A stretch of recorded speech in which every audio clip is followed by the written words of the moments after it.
শুভনন্দা বন্ধুরা, এখানে 800 গ্রাম পেঁয়াজ হচ্ছে 20 টাকা। মানে দুটো কুয়াশ হচ্ছে। মা বলছেন কুয়াশ কেন আনলি, কুয়াশ খেতে ভালো লাগে না। এই যে 10 টাকা দিয়ে এনেছি দুটো কুয়াশ। আমাদের ওখানে 5 কেজি কুয়াশ দিচ্ছে 50 টাকায়। টমেটো রয়েছে 30 টাকা। এখানে লেবু রয়েছে 10 টাকা। এখানে ফুলকপি রয়েছে, আজকে ফুলকপি এনেছি কেননা ফার্স্ট টাইম খাবো আজকে ফুলকপি।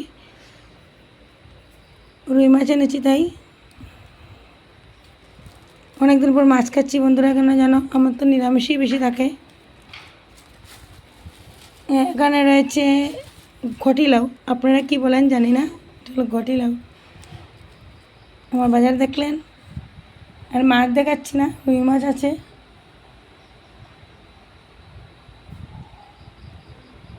দেখলেন তো সুন্দর বাজার, কেমন লাগলো কমেন্টে বলবেন।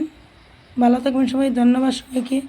আমার ভিডিওটা ভালো লাগলে ফলো, লাইক, কমেন্ট, শেয়ার করে দিবেন। ভালোবাসে আমার পাশে থাকবেন, আমিও আপনাদের পাশে আছি।